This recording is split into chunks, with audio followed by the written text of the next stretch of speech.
Hello, this is Dr. Kenneth Watanabe, and today I will be demonstrating the Database Table Maker version 4.0.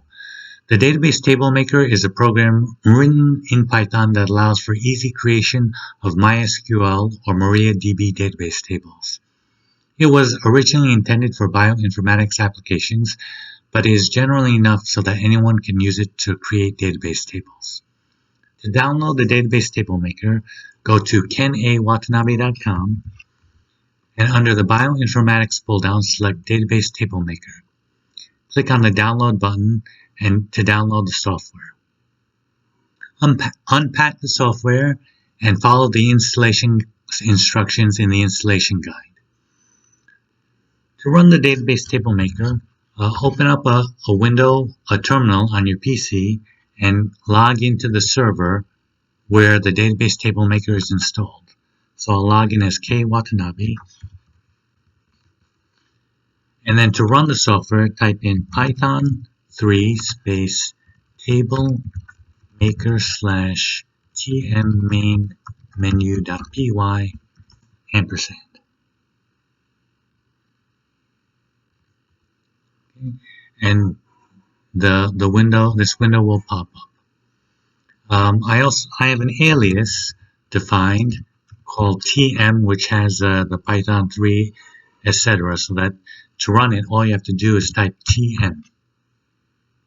Now, the first thing you'll want to do is click on the settings button to establish a connection to your database.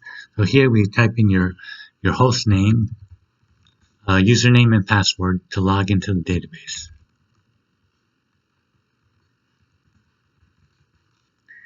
Click Test Connection to make sure you can connect to the database. And when you click Test Connection, it will update this drop-down. So these are all the databases that you can connect to. Okay. Now, if you want to create a new database, you type in a unique database name here and click Test Connection. And then it'll say the database limbs dev does not exist. You wish to create a new database. If you click Yes, it will create the database and all associated tables. Click Save Changes, and then when you exit, it will display the database that you're connected to in the upper right-hand corner here. Now, all these options will use this database to connect to. Now that we've established a link to MySQL or MariaDB and created a database, the next step is to make some tables. Suppose we want to make a patient database for a doctor's office. To create a table, click on the Create Edit Table tile and enter a table name, for example, patient. And then here we would enter the field names in that table. For example, FN will be first name. The field name can be anything as long as it's unique and there are no spaces. The field label will be more descriptive and it can contain spaces. This will be displayed when we're entering data into the table. The data type can either be typed in or selected from the drop-down, and the length is the number of characters for this field. So for instance, first name, last name, and then the data type and length. And so we can enter all the fields here, but to save time, I created a CSV file of all the fields, and this can be imported by clicking on this Import Table Info. So the name of the file is called patient.csv, and it's in my customer data directory. And these are all the field definitions. So if I click Go, that will import all the field definitions, and then I can click Create Update Table to create the patient table. Okay. So once the table is created, we can no longer edit the field names or data types or lengths, but we can change the field labels or add additional fields if necessary. Now, when a patient comes to visit the doctor, we want to record the visits. So we can create a visit table that's a child to the patient table. And to do this, we put the table name here and the parent table will be the patient table. And then instead of typing in all these field names, I have a CSV file of the visit fields, and I can import those and click the Create Update Table button to create the visit table. And during the visits, specimens are collected, such as blood and urine, so we want to keep track of those, so we'll create a specimen table, which is a child of the visit table. And I will import the specimen fields, and then click the Create Update Table to create the specimen table. Now, if we go back to the patient table, you'll notice that there are values in this link table field.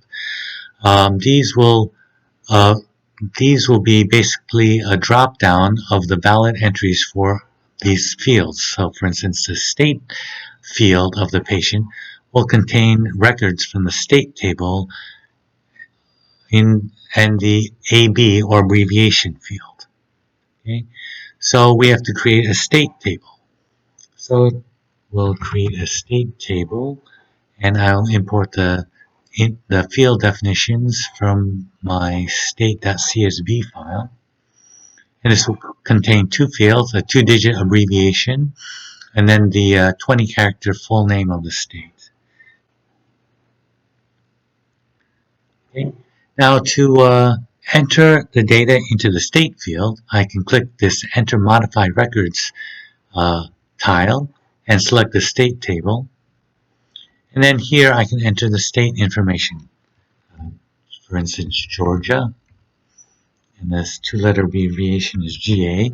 And I can click on the Create Record button to create the state. Since there's 50 plus states and territories in the United States, instead of manually entering all 50, I can bulk import the data by clicking on this Import Data button and select the table name state, and then I have a CSV file of the states called statevalues.csv. And if I click the Go button here, that will insert all 50 states.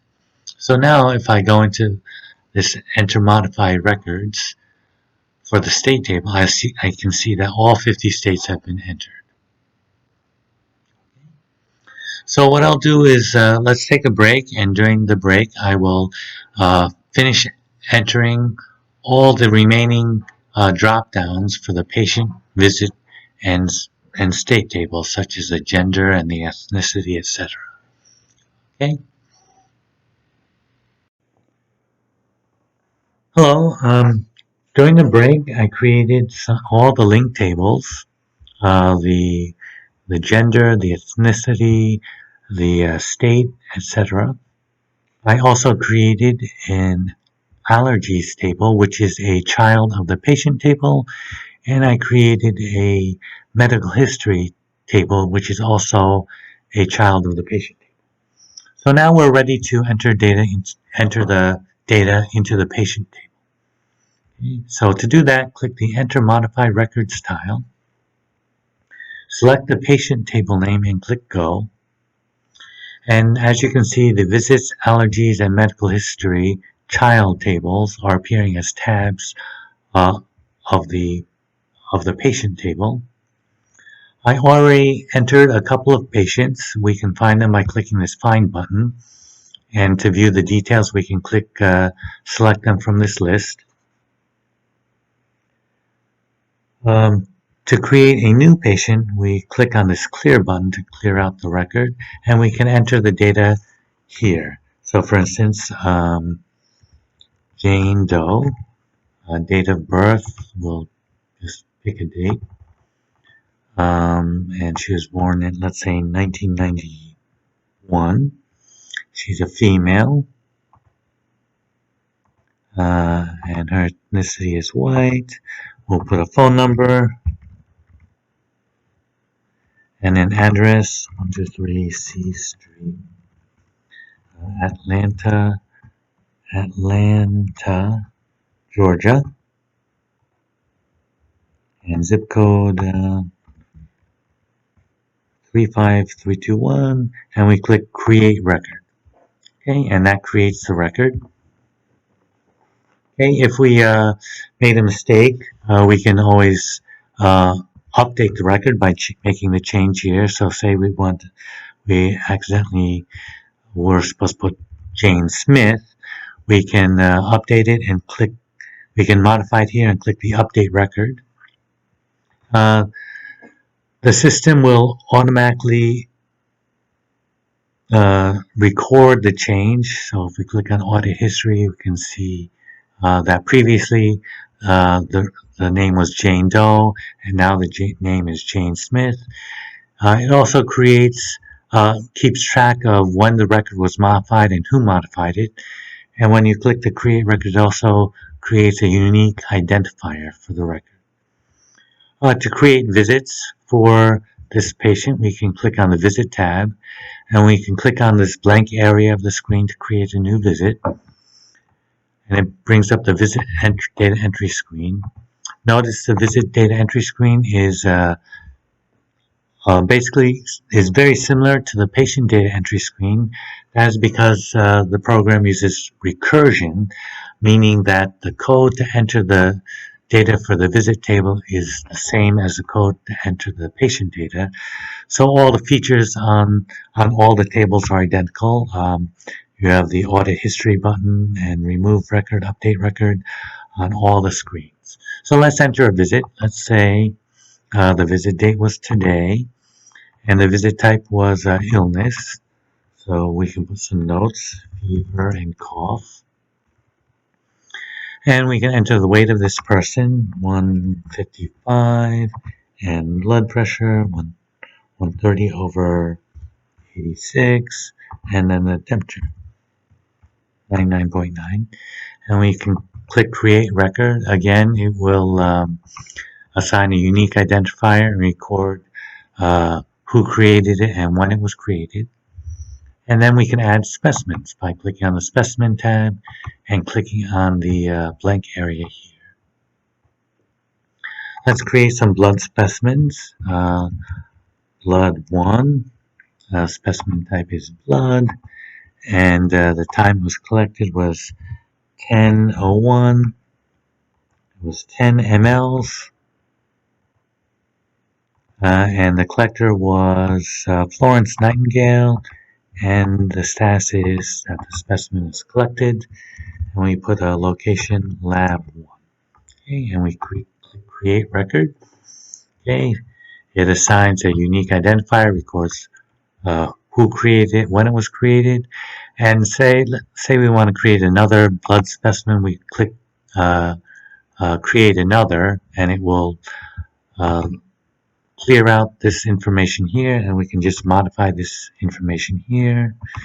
Say it was created at 10:02, and let's create one more, blood 3, created at 10:03 by Florence Nightingale, and then we'll create one more record. This one we're going to create a urine specimen, urine 1, urine at 10:05, let's say. And for urine specimens, they're usually larger quantities than blood specimens, so we'll say 50 mL. Okay, so we've created 4 specimens. If I click the clear button here and click the find button, it will show all 4 specimens here. We can sort the specimens by clicking on these columns here. So we can sort ascending or descending by text ID or specimen type or any of these fields. If I want to see only the blood specimens, I can select blood here, and when I click the find button, it'll only show the blood specimens. I don't have to. I can also use a prefix. I can type in UR for urine, and when I click find, it'll only find those that have a specimen type beginning with UR, and I can do that with any of these fields. I can put like quantity 50, and it will only show specimens that have a quantity of 50.